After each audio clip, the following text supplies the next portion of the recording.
और दोस्तों, बहुत बहुत स्वागत है आपका संवाद न्यूज इंटरनेशनल पर। और मैं हूं आपका अपना संकेत चतुर्वेदी। तो नफरत के बाजार में जो मोहब्बत की दुकान थी, उस दुकान पर अदालती आदेश के बाद में, क्योंकि कानून का उल्लंघन करा गया था, भारतीय दंड संहिता की धारा 499 आईपीसी 499 दैट इज डिफेमेशन, उसका उल्लंघन करा गया था। इस कारण से ये जो मोहब्बत की दुकान है, इस मोहब्बत की दुकान के प्रोपराइटर जो कि श्री राहुल गांधी हैं, उनको 2 साल की सजा सुनाई गई है तथा he is barred from going into active politics, not active politics but rather going into elections for next 6 years, कुल मिला के 8 साल के लिए। वो अभी 55 साल के हैं और 8 साल यानी कि 63 आप मान लीजिए। तो 63 के जब वो होकर के आएंगे, तब तक वो कितने बड़े प्राइम मिनिस्टर के कैंडिडेट रह जाएंगे, ये आप सब खुद लोग सोच लीजिए। तो एक तरह से थोड़ा, मैं ज़्यादा हार्श नहीं होना चाह रहा, लेकिन थोड़ा सत्य भी बोलना चाह रहा हूँ। एक तरह से राहुल जी का पॉलिटिकल करियर जो है, दैट्स ओवर। मगर इस पॉलिटिकल करियर के ओवर होने के साथ साथ कुछ बातें हैं जो हमें ध्यान रखनी चाहिए। कई बार हमारे जिह्वा पर ना सरस्वती विराजमान होती है, जो हम बोलते हैं वो सत्य हो जाता है।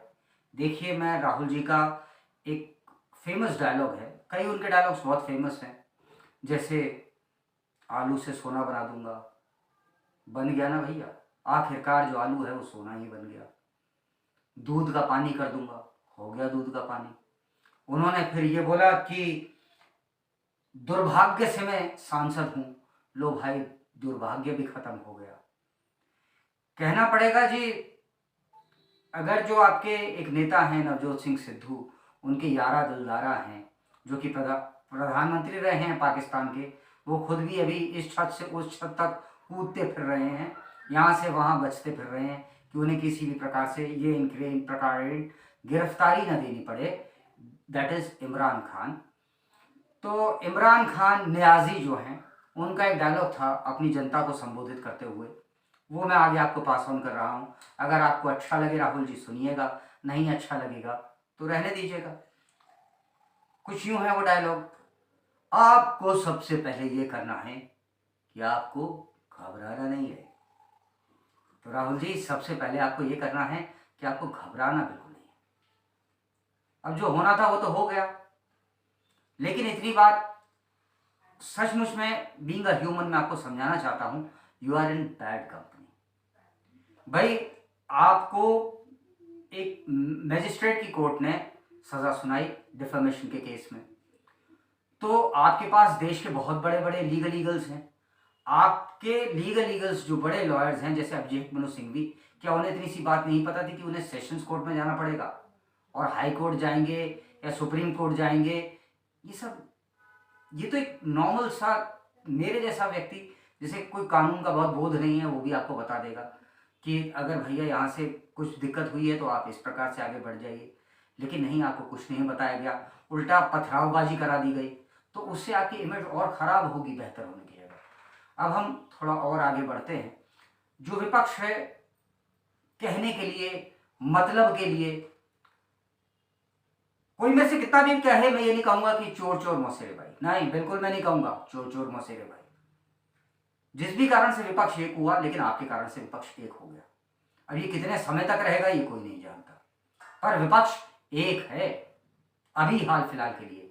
विंस्टन चर्चिल, जो इंग्लैंड के प्रधानमंत्री थे और शायद आपके पढ़नाना के अच्छे संबंध भी थे उनसे, उन्होंने कहा था कि in politics 15 days is a very long time. पर अब उनके समय से यहाँ तक का समय चला आया है, तो मैं तो कहूँगा 15 days तो छोड़िए, even a night is a very long time in politics. आप सोते कुछ और हैं, आप जगते कुछ और हैं। तो ऐसा नहीं, जो लोग आज आपके साथ हैं वो कल भी आपके साथ होंगे। और पॉलिटिक्स में they are no permanent friends, they are no permanent foes. कोई पक्का दोस्त नहीं होता, कोई पक्का दुश्मन नहीं होता, ये भी याद रखिएगा सर।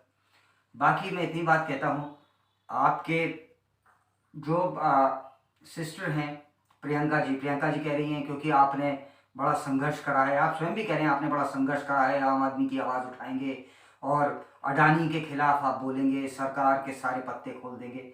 मगर मैं एक बात जानना चाहता हूँ, मुझ जैसे व्यक्ति को एक बात ज़रूर समझाइए कि जो आपका ये मैटर है, ये डिफेमेशन वाला मैटर है, ये जिसमें आपने कहा था कि नीरव मोदी, ललित मोदी, नरेंद्र मोदी ये सब चोर हैं और सारे मोदी चोर हैं, तो ये मैटर तो 2009 का है शायद, आई एम सॉरी 2019 का है, I am really sorry, I take back my words. आपने अपने को सॉरी नहीं कहा था, अदालत ने कहा था सॉरी बोल दो, आपने कहा था मैं सॉरी नहीं बोलूंगा, लेकिन मैंने गलती करी, मैंने हाल क्या कह दिया भैया आई एम सॉरी, आप भी बोल देते सॉरी, मामला वहीं सुलट जाता।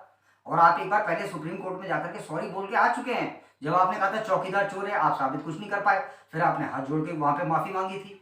खैर, अब हम दोबारा अडानी के विषय पे वापस आते हैं। अगर ये कहा गया था कि अमुक व्यक्ति चोर है, अडानी चोर हैं, और उनके साथ में नरेंद्र मोदी मिले हुए हैं, उनके दोस्त हैं, उन्हें कमाई करवा रहे हैं, तो मेरे को इतनी सी बात बताइए, जो आपने भाषण दिया वो तो 2019 का था, ये मैटर 2023 का है, तो आपको बैठ करके कोई डिक्टेट तो करा नहीं गया था कि ये तुम कर देना, उसके बाद में हम ऐसा करेंगे, तुम फिर आकर के ये मैटर बनाना, ऐसा भी कहीं होता है क्या?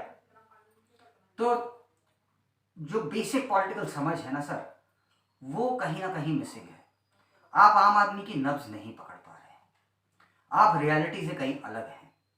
मैं अंततः जाते जाते इतनी सी बात बतौर भलसतमाग में, या बतौर एक अच्छे इंसान के बतौर, या यूं कहूं एक साधारण इंसान के बतौर आपसे जरूर कहना चाहता हूं, एक पत्रकार के बतौर आपसे कहना चाहता हूं, एक ऐसे व्यक्ति के बतौर आपसे कहना चाहता हूं जो आपका भला ही चाहता है, वो ये है कि विरासत से नहीं तय होते सियासत के फैसले, ये तो उड़ान तय करेगी कि आसमान किसका है। जय हिंद, जय श्री राम।